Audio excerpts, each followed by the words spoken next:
le golfe de Sagone, au nord d'Ajaccio. Depuis quelques années, durant les mois d'été, les abords de cette station connaissent une étrange effervescence. Un site archéologique est en cours de fouille.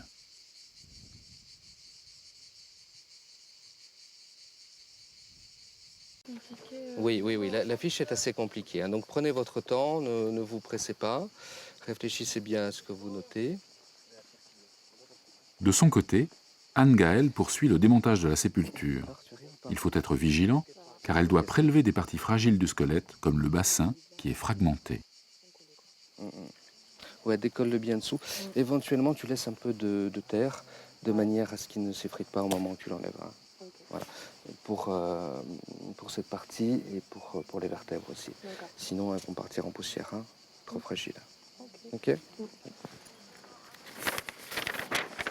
En milieu de journée, Daniel fait le point avec le topographe. Il est déjà venu plusieurs fois sur le site.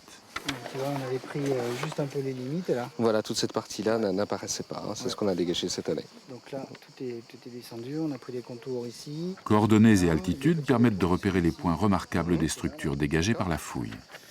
On a pris l'essentiel, quoi. D'accord. Hein, donc je crois que cette fois c'est bon. Bon, mais c'est parfait. Voilà. Okay. Pour la partie haute de la basilique, Daniel, Gilles et Olivier s'interrogent sur l'aspect de la charpente.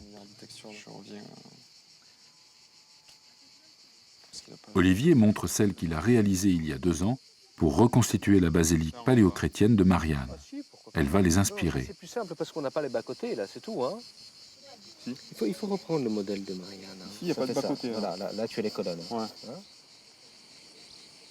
Et voilà, la première phase de la reconstitution est terminée. Les dessins de Gilles contiennent aussi des indications sur les dimensions du monument, l'aspect des murs et de la décoration. Les images de synthèse finiront de donner vie à cette basilique.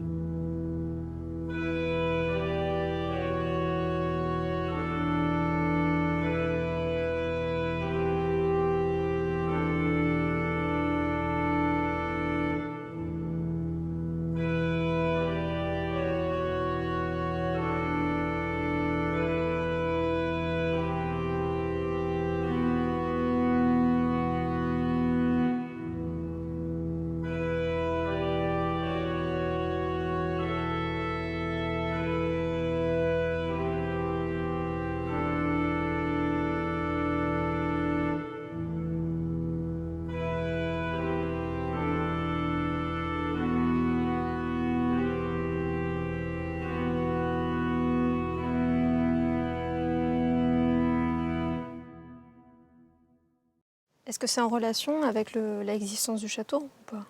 Alors, le village fonctionne en même temps que le château.